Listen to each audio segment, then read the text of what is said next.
Bonsoir à toutes et à tous. Mamie Annie vous parle aujourd'hui du Rachem, en hébreu, qui signifie miséricorde. La miséricorde va-t-elle changer le monde? La miséricorde est la grande marque de Dieu. Elle change le monde. Elle le rend moins froid et plus juste. Mais que veut dire exactement ce mot aux consonances un peu vieillottes? Dieu pris aux entrailles. Le mot miséricorde traduit deux termes bibliques, Ra'amim et Chesed. Le premier veut dire les entrailles.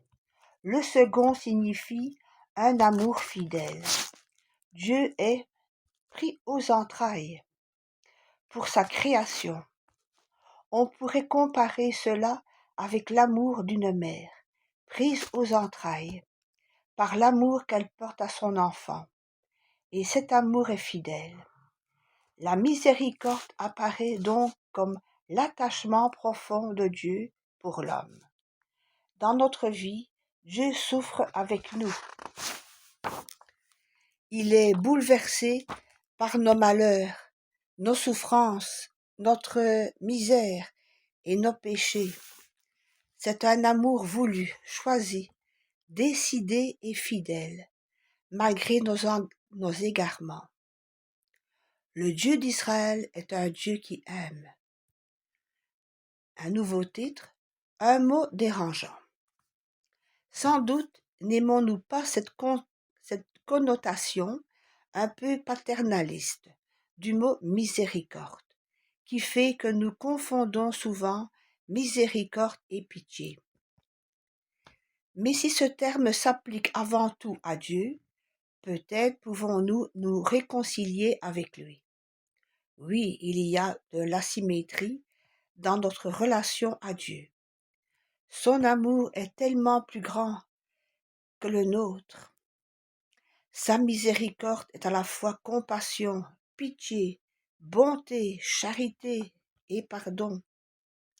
Dieu est tellement miséricordieux qu'il vient à notre rencontre et pour cela se fait homme. Dieu vient partager notre condition humaine. Quoi de plus incroyable? Un nouveau titre, une expérience à vivre. Découvrir cette miséricorde n'est pas toujours facile. Il faut du temps parfois, cela passe par de grands bonheurs et de grandes conversions. Comme celle de Paul, quand Yeshua, Jésus, lui apparaît sur le chemin de Damas. Il découvre le sens de la miséricorde jour après jour et en parle souvent. Parfois aussi, c'est dans la souffrance et les difficultés que l'on voit que Dieu était présent et qu'il nous a pris en compassion. Je ne puis craindre un Dieu qui s'est fait pour moi si petit. Je l'aime, car il n'est qu'amour et miséricorde. Un nouveau titre, imiter Yeshua, Jésus.